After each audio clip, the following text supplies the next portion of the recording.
Hey folks, welcome back to part 2 of our episode with Mike McArdle, co-founder of Lucid Dream, a virtual reality, augmented reality company focusing on immersive education technologies in the healthcare space. In part 1, Mike discussed why VR has so rapidly become a feasible product and the value of VR that is bespoke to a company's needs. He described Lucid Dream's immersive educational technology to train clinicians for rare medical events and how a pharmaceutical company is using them for sales training. To get back to where we left off, it would be great to hear about how you're now using the digital data trail created by customers interacting with your device and how you're going to be using that for your own product development. Yeah, that's a fantastic question. So I would say it boils down to the possibility space for the data we can collect is in one way limited by the technology, but in another way, it's kind of limitless because we have, in order to display, so let's say you put on a virtual reality headset and let's say you have just two other kind of tracked points, I'll call them. So your left hand, your right hand, and then your head. In order for me to design a VR experience for you, I need to know what to show you when you turn your head around. So the headset needs to know where you're looking. When you take a couple steps to the left or to the right, when you crouch down, the headset needs to know what you're doing so that when I design the environment you're in, it can display the correct angle and location in that environment. Similarly, if you reach out with your left hand, let's say, and I'm left-handed, so I'm a little bit biased, but I'm sure for all you righties out there, if you want to reach out with your right hand, that's fine too. I won't judge you. And you want to pick up something, I need to know what that is. I need to know how close your hand was to the thing. I need to know exactly when you actually start gripping your fingers on the controller to pick it up. And excitingly, with some of our headsets, and so Oculus just announced for the Quest hand tracking, will be going live very soon. And so I actually have access to your hands so that the hardware itself needs to know where your hands are in spatial relationship and what your fingers are doing. So all of that is kind of table stakes for having a virtual reality experience. And if I have access to that information, the hardware needs to know that information anyway. And I like to say it's throwing off that information constantly. It's just throwing it into the ether. And so to not actually use that information and think hard about it, and obviously have consent involved, do it ethically, make sure the user is understanding exactly how and why we're capturing that information. But to not use that information, to me, feels like a big waste of the technology. Because again, we're throwing off this biometric information. If I put a headset on you and the first thing you see is a huge McDonald's sign, and then you look at it and then you look around, you see a Burger King sign, and you start staring at that Burger King sign 5 minutes longer than you stare at the McDonald's sign, I'm no scientist, but that's a pretty clear indication that you probably prefer Burger King. And that's a silly example, but we can start to infer some things about user intent, intentionality, aversion, or attraction. And we can start to kind of use that information to try to understand why users are interacting with our experiences and in what way. And we can use that in a variety of ways. We can use it in the moment, so we can kind of alter and tailor the experience to the user based on what they're doing in very simple ways, or we can actually use it after the fact. We can use it after the fact to help our clients understand their user base, but we can also use it after the fact to help ourselves design better experiences in the future. And we do all of the above. We do all of that. When we first started out years and years and years ago, we weren't capturing the data. We weren't doing much with it. And we very quickly realized that that is a huge waste of potential of this technology. And if you really think about it, once the headsets start getting a little bit more advanced and we start having things like eye tracking, which we have headsets in our office, which have eye tracking. But once those start getting integrated into some of the off-the-shelf headsets that we see, we'll have another level of kind of data that we can capture, again, with consent, but that we can start to think about and use. And that starts getting into what I like to call personalized learning. So we are not the same people throughout the day. We approach things differently. I might learn something differently at 6 a.m. when I'm groggy than I might, probably at 3 p.m. I'm groggy after lunch, but you know what I mean. Right after I've had my morning coffee, I might be a little bit more engaged and ready to learn in a different way. So I might need more upbeat learning content. I might need to see things a little bit quicker, a little bit more in a different way, versus if I'm kind of in a mellow mood, I can still learn, but I might have to have things a little slowed down for me. I might need to have it a little bit more tailored. And so once we start to understand the way our users are engaging with the experience, we can start to tailor the experiences to kind of meet them where they're at. And that's what I'm probably most excited about in terms of the types of data that we can collect. Yeah, I definitely was going to mention the eye tracking bit because, especially when you think about when people are trying to have more of those immersive medical training scenarios and you're trying to really Yes. understand where people's attention going, Yes. those things seem to be, that's a huge amount of information. Definitely want to be collecting it. But let's not delay anymore on your second healthcare project, which is Yeah. also Yeah. really cool. Can you tell us about it?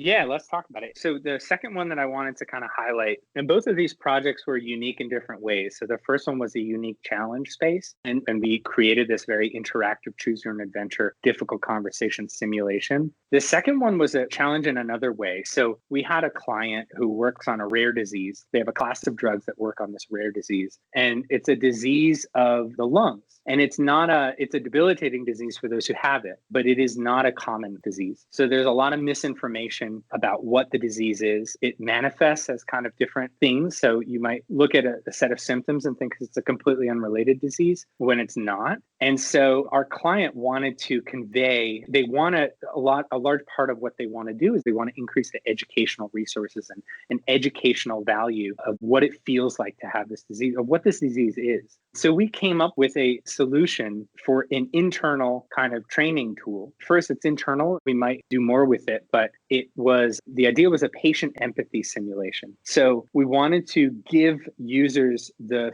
feeling of what it felt like to have this disease.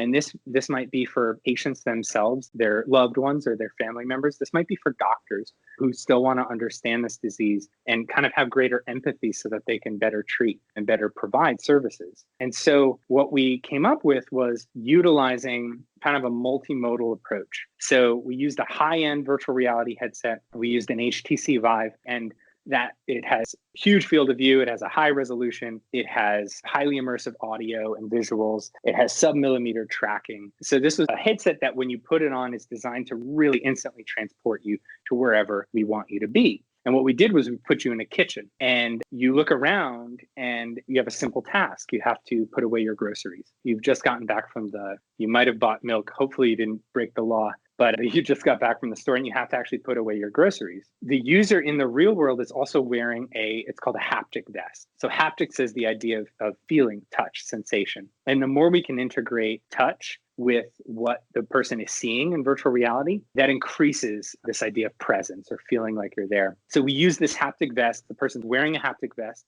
And the haptic vest has 32 motors and they can vibrate at different frequencies and they can pulse and they can thump and they can rotate. And the user's wearing the headset, they're in this kitchen. And at first they just pick up some cans and they open shelves and they put away the cans and everything's fine. But then after they put away a couple of groceries, they start to feel this thumping in their chest. So they can tell that their heart rate is increasing. Now, the user themselves are not necessarily experiencing increased heart rate, or at least they're not doing anything exerting that might lead them to experience this increased heart rate. But we often find that sympathetically, your heart rate ends up increasing as you go through this experience, which is an interesting phenomenon. I should also mention that before people put on this headset and go through the experience, we have kind of this disclaimer that we kind of have them go through and have them understand and sign. And near the end of the experience, it gets very intense. We are deliberately trying to disorient. We are deliberately trying to kind of throw you off your game and make you feel like what it feels like to have kind of an aggressive form of this disease or a late stage. So as you continue putting away groceries, you start to feel more and more symptoms. So it starts out with the heart rate increasing. You start to hear your breath. Then your breath rate increases and gets louder, and you just hear it through your ears, but you start to sympathetically breathe louder and faster. And then your vision starts narrowing. So you kind of can't see as well. Things start blurring a little bit. And then finally, in the final kind of stages of the experience, we end up trying to simulate dizziness. And we do it very effectively. And we do it by actually taking the ground underneath your feet and moving it and rotating it as if you're on a small boat in the middle of the Pacific.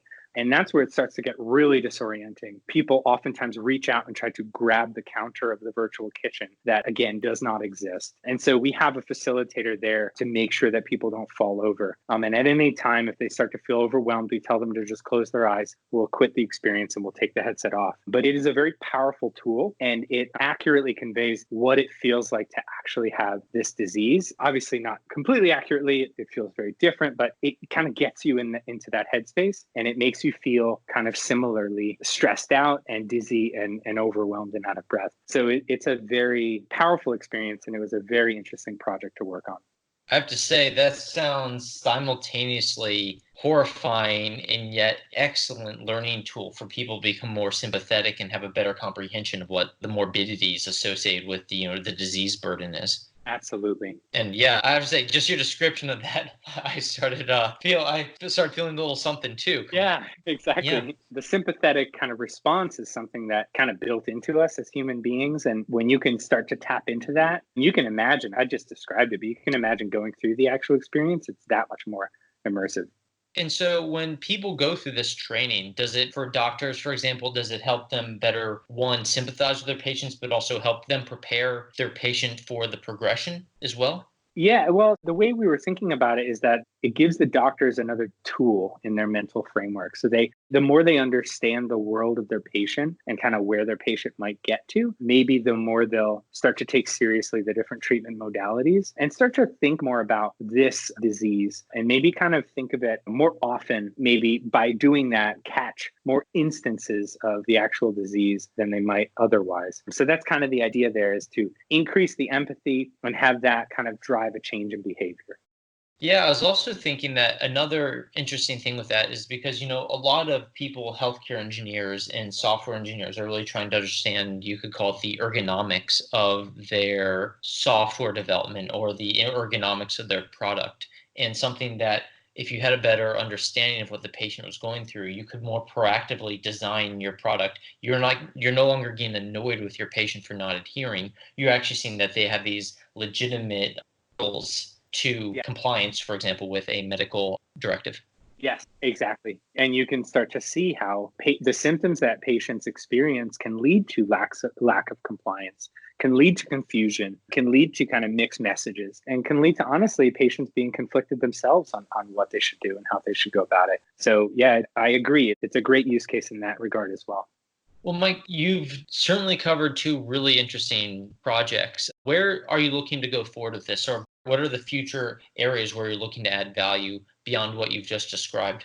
Yeah, so our main goals are to kind of expand our reach in all key focus areas that I mentioned. One area we're particularly excited to do more work in is kind of manufacturer training. We've done some work in the space that's been very impactful, but we're very bullish on that space in particular and how it lends itself to kind of volumetric spaces, 3D and immersive training, kind of rapid upskilling of a workforce. And then kind of longer term goal, VR as a therapy is a very interesting space for us. And as we kind of think about using this technology, one of the things that we kind of have on our roadmap is trying to think about exploring use cases of using it for wellness, using it for therapy, and kind of bringing kind of that product to market. And that is a very exciting thing for us, kind of as a company that's kind of as like a mission driven organization. That's something that kind of gets at our mission of trying to transform the life sciences industry. But there's a lot that goes into it. And we are using this time to kind of explore the space and make sure that as we're creating solutions, we are keeping in mind all of our kind of key skill sets and areas. But I would say, as kind of our next steps as an organization, we're growing. We're finding a lot of demand, and we're kind of growing to meet that demand. And we are just focusing on creating the greatest value for our clients as possible. We don't strive to be a mile wide and an inch deep. We don't strive to be transactional. We don't strive to cast a wide net and just like whoever the heck wants to come in, our doors can come in. We vastly prefer to have deep relationships with a select number of clients and make sure that we are really adding value. And that's kind of where we come from and where we're going kind of as we expand. And that's what's really exciting too, because we develop friendships and close relationships with our clients, and we kind of are more trusted partners and advisors than just vendors. So that's kind of the space we want to be in and the space we continue to find ourselves in as we grow. Well, what you just said as far as creating these more bespoke but impactful services, I think that gets back to what you said before with saying that your products, they either are going to be fantastic, but if you don't create a fantastic VR product, you're going to create one that looks sort of ridiculous or boilerplate, and you don't want to get around to doing. Yeah, that's right. VR is going to be immersive and incredible no matter what, but it is very easy to create experiences that are just immersive and just incredible, but not taking that next step and making them impactful impactful, making the memory retention higher, making the learning objectives achieved, making sure we're moving a metric for our clients. And that's kind of where we kind of fit into the ecosystem. Is there's a lot of people out there using this technology to just delight and entertain and to create escapist experiences. And there's nothing wrong with that at all. We actually take a lot of inspiration from that field, from the entertainment field, from Hollywood, from gaming. But our mandate and kind of the way we approach it is we want to use this technology to actually drive a metric, to actually help accelerate our clients in their kind of digital transformation, to add value and to kind of deepen these relationships. So that's kind of where we fit into the picture, because we believe that this technology is not a gimmick. It is not just a novelty. It's here to stay. It is incredibly powerful, but it needs to be used in the right way. Well, that is really cool. And it's fantastic having your entrepreneurial perspective on where this technology, as you just said, it isn't just gimmicky. It isn't just artistic or just really interesting, cool looking. You are actually looking very specifically in how to add value. With our last few minutes, we're getting to my favorite part of the episode, where for any entrepreneur, I actually just voiced an idea of a product that I would like to see, and if they could create it at some point.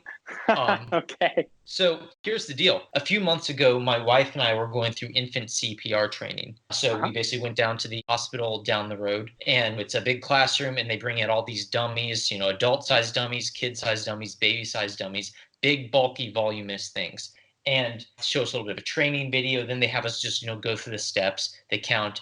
Overall, in preparation for our daughter coming about, we maybe spent 15, 20 minutes preparing for CPR plus interaction with the model. And when I was going through this, and we went through just exactly one example where they say, don't forget, to check the surrounding, things like that. And I was thinking this would be a fantastic place for virtual reality. One, simply because, the headset and the equipment's actually just a lot smaller. So you could actually just ship these things around. But also, we only went through one scenario. And when a child is not breathing for one reason or another, it could be because of an actual health event, it could be because of choking, something like that. It doesn't give you that sort of depth and that breadth of experience to try and go through all these other different scenarios. So even at the time, I was thinking, man, I really want to talk to Mike and Josh about this, that if they ever create a product where it can let us practice CPR and go through different scenarios, and I'd even buy a monthly subscription so I could practice once a month. Got to know about it if that ever comes about.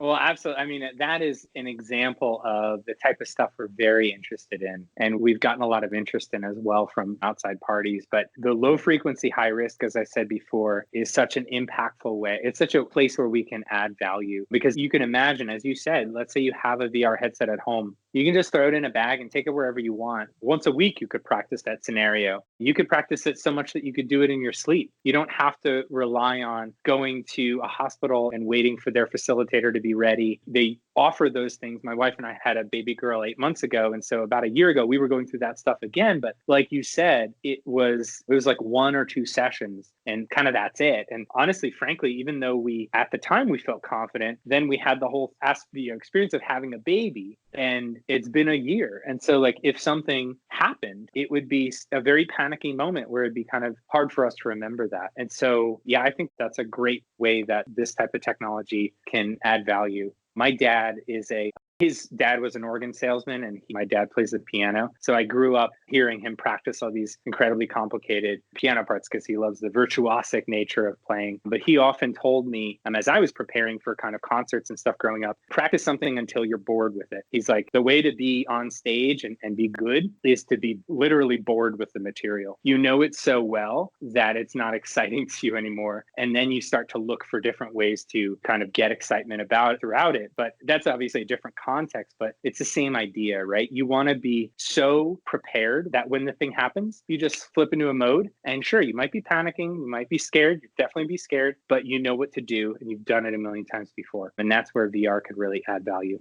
Well, that's really cool. In our last few minutes, you're a successful company. You're also a growing company. If people are interested, how should they get in contact? Should they look for you on the website? Are you currently hiring? Absolutely, yeah. We're currently hiring. We have some open positions that we will be posting very soon, that we're wrapping up kind of the positions themselves. And yeah, go to our website, luciddreamvr.com. And we're also on LinkedIn. You can follow us on LinkedIn. We're on Twitter. We're on Instagram. You can kind of follow us in kind of any way that you want. But anytime we post a new opening, we'll kind of blast it out across social media. And yeah, we're excited about the talent in this area, especially in the Triangle. We're excited about kind of growing our team. And we're still at the sweet spot where we can personally kind of vet and touch every hire. So we're very concerned about we don't want to be a company where we grow and kind of lose sight of our culture. So we are very intentional with our hires. We're very intentional with our company culture. We're very excited and interested in hearing from talented people. And yeah, I would encourage you guys, or everyone out there who's interested, to check out our website, and you'll be able to see our open positions. Well, Mike, I hope you can enjoy that more hands-on time while it lasts. The quality of product, you're going to keep on growing. So enjoy it while it lasts. Thanks so much again for your time today. Yeah, it'll be great to hear in the future some more of the applications that you're doing. And if you want to come on another time and tell us about some more of the projects, it'd be fantastic to hear about them. I would love that as well. Thank you so much, Glenn, for the opportunity. And this was a great conversation. Great. Have a great day. You too. Take care.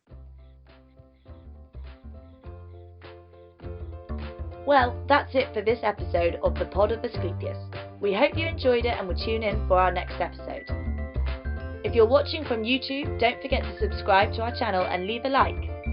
You can also follow us on our other social media channels, including LinkedIn, Twitter, and Instagram. Have a great story or presentation that's ready for prime time? Or know someone who does? Drop Glenn an email because he'd be happy to hear from you. We would like to thank our sponsors from the American Statistical Association section on Statistical Learning and Data Science, section on Medical Devices and Diagnostics, and North Carolina chapter. The views expressed on the show are those of the speaker and not their employers, our sponsors, or anyone else not saying the words.